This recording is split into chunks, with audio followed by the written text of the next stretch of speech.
Hello, Chris Rick, back again. Something I wanted to have a look at, which is a question people have made comment about and wondering what's the difference and how do you go about changing it. Let's say fixing it, because it has a different reason for each one. But if we look into H5P quizzes, you will notice there is a check answer button that happens with every question. That's by default. You can remove it. What's the difference? What does it look like? And why would we or would we not want to actually do that? So we can have a go and have a look. So let's jump into a quiz that has a check answer button. So this one here is just a 3-question H5P quiz.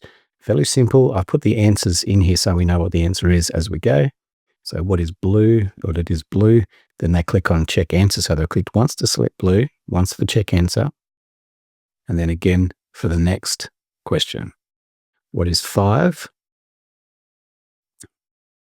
Check answer. And then next. What is home? Check answer. Says it's correct. And then finish. Okay, that's 9. So then 9 clicks just for them to get to that point.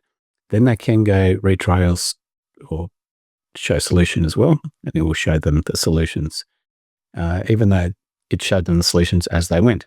So that's having the check answer button. And there is the question, what does it look like if you don't have that? Go into check answer. What is blue? Which is blue. There's no immediate feedback to the student, which if you think about this in the context of a real quiz, normally you would say to the student, go and do the quiz, answer all the questions. As you go, once you've completed it, we'll then go through and mark it. And that's an okay process as well. It just depends on how you want to teach. So what is blue? We've clicked once. Go to the next question, that's twice. What is 5? Go again. What is home? That's 5. And finish is 6. So we've got 6 instead of 9. So it's a bit less effort in terms of clicking it. They've been told what the result is. If they want to go and check what the solutions are, they can go through and have a look at what each of the solutions are in the context of the question. So that's the differences between the two. And there isn't a right or wrong way of doing it, obviously. You can choose which one is more suitable. But the other question is, of course, where is the answer button for that? Or how do we configure the check answer button? So if we go back into our H5P, we're going to edit H5P over here. If we scroll right down the bottom here into settings for check, show, solutions and retry, all we need to do is remove this show check button. That is it. And then save changes, and that check button or check answer button is now gone.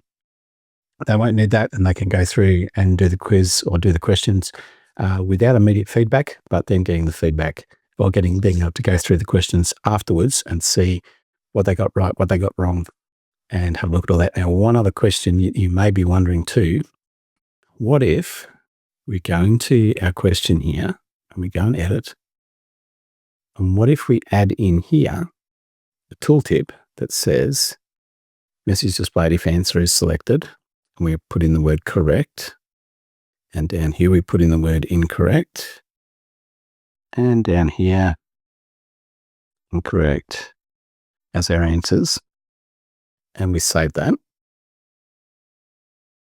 Now, under normal circumstances, when a student would answer this one, they click blue and they go check, and it would come up with the word correct underneath. So what happens though if we turn off the check answer button? Do we still get this correct display here? Let's do it and you'll see what happens. Let's do it and you will see what happens. We're going to edit H5P again. We're going right down here and we're going to turn off the check answer button, save changes. Now, when we choose what is blue and we click on blue, nothing happens because the check answer button is the trigger to show that extra information. So that's not going to make any difference. It only works if you have check answer button. So just remember that when you are putting those in. If you're not using the check answer button, there's probably no point in you adding in that extra feedback for the students. So don't worry about doing that.